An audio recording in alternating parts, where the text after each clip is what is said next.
Mr. Speaker, I would like to thank the Prime Minister for an advance copy of this statement. And as we approach the end of this year, I think we can all agree this has been a year of enormous change in this country and the rest of the world. But with that change comes a great deal of division. So as we move swiftly towards the triggering of Article 50, I want to appeal to the Prime Minister to not only work hard to heal those divisions in Britain, but also to make sure her New Year's resolution includes a commitment to build better relations with our European partners so that we get the best deal for the people of this country. Not just a Brexit that benefits big business and bankers. And at the moment, it's clear that on the international stage, the Prime Minister and Britain are becoming increasingly isolated. And if we are to build a successful Britain after Brexit, it is more vital than ever that our relationship with our European partners remains strong, cordial and respectful. It's also clear, Mr. Speaker, through my own discussions with European leaders that they're becoming increasingly frustrated by her shambolic government and the contradictory approach to Brexit negotiations. The mixed messages from her front bench only add to the confusion. This government fails to speak for the whole country. Instead, we hear a babble of voices speaking for themselves and their vested interests. For instance, Mr. Speaker, last week we were told by Britain's permanent representative to the EU that a Brexit deal may take 10 years, contradicting what the Secretary of State for Brexit told a select committee that day when he said a deal could be struck in 18 months. There's a bit of a difference there. We also heard from the Chancellor, who told us that Britain was looking for a transitional deal with the European Union, only for the Secretary of State for International Trade to warn against a transitional deal, saying any arrangements close to the status quo would go against the wishes of those who voted to leave. The people of Britain, Mr. Speaker, deserve better than this confusion at the heart of government. And confidence is being lost. The Office of Budget Responsibility made their own judgment on the government's Brexit plans in November when they published new forecasts for 2017.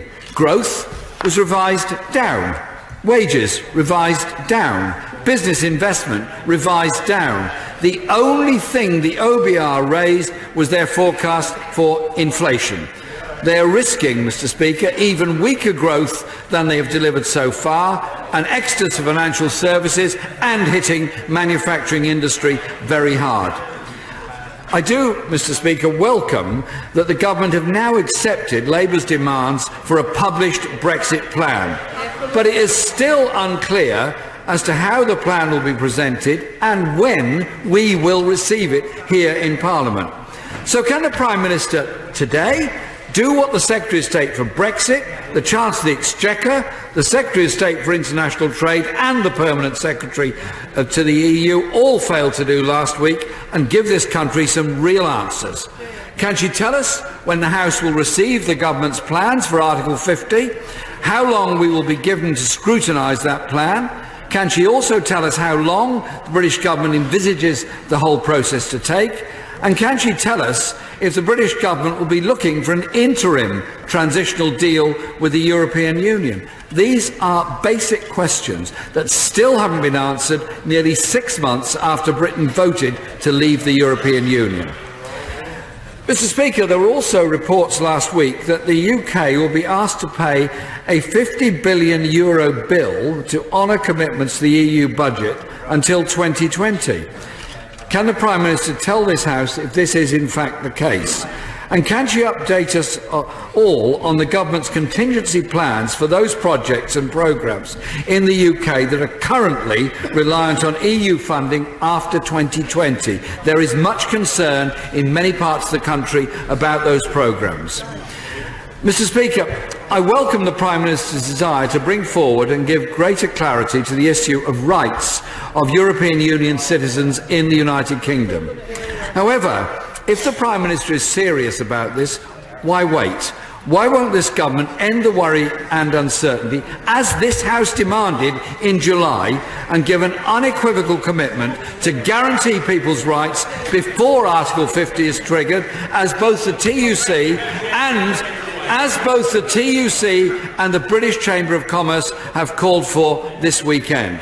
Not only is it the right thing to do, it would also send a clear signal to our colleagues and to our European friends that Britain is committed to doing the right thing and committing to a friendly future relationship.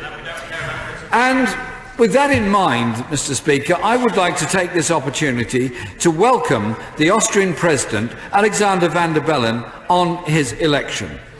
I'm sure we will all agree his victory in the presidential elections represents a victory for respect and kindness over hate and division, and is a signal against the dangerous rise of the far right across Europe. Mr. Speaker, I'm also glad that the European Union Council leaders discussed the other pressing global issues last week, notably the terrible situation in Syria. Therefore, I want to use this opportunity to renew the calls I made in a letter to the Prime Minister last week for an urgent and concerted effort from the government to press for an end to the violence and a UN-led ceasefire. The creation of a UN-brokered humanitarian corridors and insurance of effective advance warnings of attacks to the civilian population, as well as urgent talks through the UN to achieve a negotiated political settlement. It's clear the rules of war are being broken on all sides. Labour has long condemned attacks on civilian targets on all sides, including those by Russian and pro-Syrian government forces in Aleppo, for which there can be no excuse. I also know, Mr. Speaker, the issue of Cyprus and reunification was raised at the Council meeting. Could the Prime Minister give us an update on what was said on this issue? Britain is, after all, a guarantor of Cypriot independence from the 1960 treaty.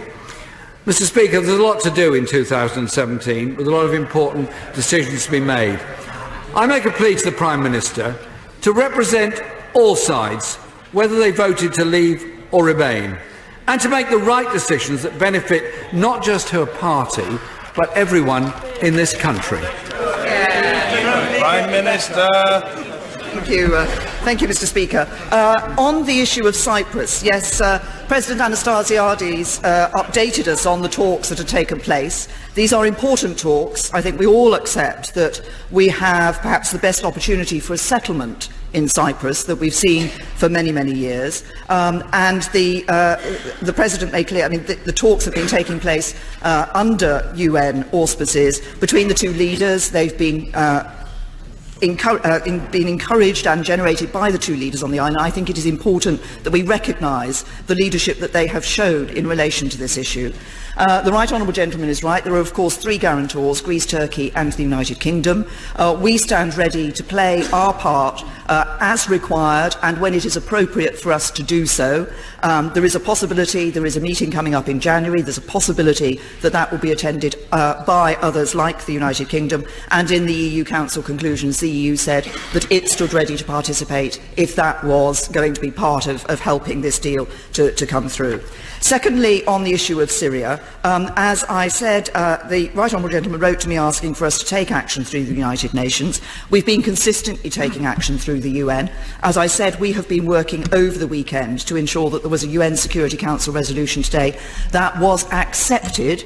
As all members of this House will know, we've had a number of Security Council resolutions previously that Russia have vetoed, and the most recent one prior to this one, Russia and China both vetoed. But it's very clear we now have a resolution that has been accepted by Russia and China, accepted unanimously by the Security Council, that provides, as I said, for the UN monitoring, but also for the humanitarian access and UN monitoring of people leaving Aleppo, which I think is important. And then he spent most of his comments in relation to the whole issue of Brexit. Now, he started off by talking about us wanting a deal that benefits the United Kingdom. Yes, I've been saying that ever since I first came into this role. We want to make sure we get the best possible deal, but I have to say to him, in negotiations, you don't get the best possible deal by laying out everything you want in advance. That's the whole point of negotiations. He talks about isolation. Well, Look, the point is the UK is going to leave the European Union. We are leaving the group that is the European Union. In due course, they will be meeting only as 27 because we will no longer be a member. But what is clear from what happened at the EU Council is that as long as we are a member, we will continue to play our full part within the European Union. He talked about the question of EU funds, and EU funds that are currently intended to continue beyond the date at which we would be leaving the European Union. The Chancellor of the Exchequer set out very clearly some weeks ago what the position on this was, that those funds will continue to be met, provided they give value for money and meet the UK government's objectives.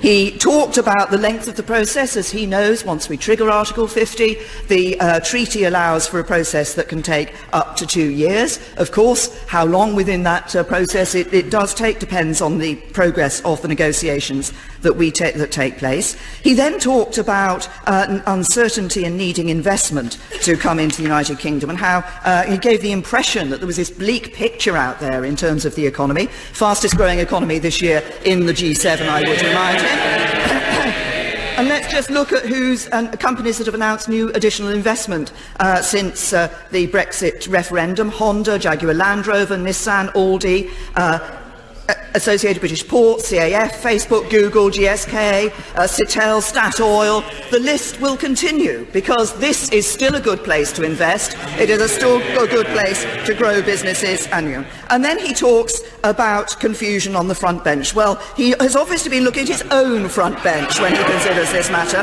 Let's just take one very simple issue of immigration. The Shadow Home Secretary suggests freedom of movement should be maintained. The Shadow Chancellor said we should have a fair deal on freedom of movement, and the Shadow Brexit Secretary says we should have immigration controls. They can't even agree on one aspect of the European Union, leaving the European Union. And what I know is, with the Right Honourable Gentleman's negotiation techniques, if he was in office, we'd sure as goodness be getting the worst possible deal that we could get for the United Kingdom. Angus Robertson. May I begin by thanking the Prime Minister for advance sight of her statement, and wish colleagues, as it's the last opportunity to do so, a very Merry Christmas, Happy Hogmanay, and a fantastic 2017. Mr. Speaker, it's now more than 6 months since the Brexit referendum, when more than 62% of voters in Scotland voted to remain in the European Union. And tomorrow the Scottish Government will become the first administration in the UK to publish its plans in detail. The Prime Minister has said that she will seriously engage with the Scottish Government, which is to be welcomed. She says that she has a respect agenda. So will the Prime Minister commit to meet with the First Minister to incorporate priorities of the Scottish Government in the UK negotiating position? On security, Mr. Speaker, the Prime Minister's statement welcomed commitments on capability, including cyber threats. Without going into details, for very obvious reasons, is the Prime Minister confident that enough safeguards are in place regarding democratic institutions in the UK, including political parties? And on the issue of Middle East violence, it was discussed in the Council, and obviously right across the House we welcome any initiatives that make a difference in Syria, but there was no mention in her statement on Yemen. Is it true, Mr. Speaker, that senior ministers have known now for some time that UK cluster munitions have been used in the current conflict in Yemen? And when was the Prime Minister told about UK cluster munitions in Yemen? And when will the UK join our European partners in starting to have a more ethical foreign policy on both Saudi Arabia and Yemen? Prime Minister. Thank you, Mr. Speaker. On the issue of Yemen, the Right Honourable Gentleman will have seen that there will be a statement being made by the Defence Secretary later this afternoon. This was not an issue that was discussed at the European Council. We did focus on the issues that I mentioned in my statement. He talks about cyber security and political parties. I have to say, maintaining their cyber security is a matter for individual political parties. It is up to them to look at how they undertake that. And then he referred to the document that the Scottish Government will be publishing tomorrow, tomorrow.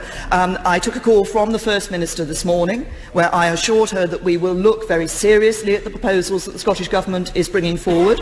I welcome the fact that they have been looking at their priorities. We've been encouraging all the devolved administrations to look at their priorities so that they can be taken into account in the UK negotiations on leaving the European Union.